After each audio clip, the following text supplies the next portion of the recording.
Hey guys, ஸ்ரீலங்காவில் பார்த்தீங்கன்னா ஒரு மார்க்கெட்டிங் டெக்னிக் ஒன்று 2 டைம் யூஸ் பண்ணிட்டு வராங்க. என்ன பார்த்தீங்கன்னா, இந்த தரிந்து என்ற பேர் இருக்குல்ல, அந்த தரிந்து என்ற பேரை வச்சு இப்போ நிறைய விஷயங்கள் ஸ்ரீலங்காவில் மார்க்கெட்டிங்கில் யூஸ் பண்ணிட்டு வர்றாங்க. 2 விஷயத்தை நான் உங்களுக்கு எக்ஸாம்பிள் சொல்கிறேன். பார்த்தீங்கன்னா, இப்போ கிட்டாட்ட ஒரு சிங்கள மூவின்னு வந்துச்சு மோட தரிந்து உண்டு. இன்னொரு மார்க்கெட்டிங் வீடியோ ஒன்று பார்த்து அது ரெஸ்டாரண்ட் வீடியோ உண்டு. அதாவது ரெஸ்டாரண்ட்ஸில் ஃபுட் ரெடி பண்ண பிறகு பேரை சொல்லுங்க, ஃபுட் ரெடி ஆயிட்டுன்னு சொல்லி கூப்பிடுவாங்கல்ல.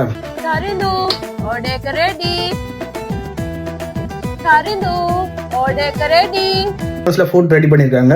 ரெடி பண்ணி முடிஞ்ச பிறகு தரிந்து கேமரா ரெடி என்று சொல்றாங்க. அந்த இடத்துல தரிந்து இல்லைன்னு அப்படியே கேமரா ரெடின்னு சொல்லிக்கிட்டு நிறைய இடத்துக்கு போறாங்க. ஸோ இந்த 2 விஷயத்திலையும் கொமனா இருக்கிற பேர் பார்த்தீங்கன்னா அந்த தரிந்து.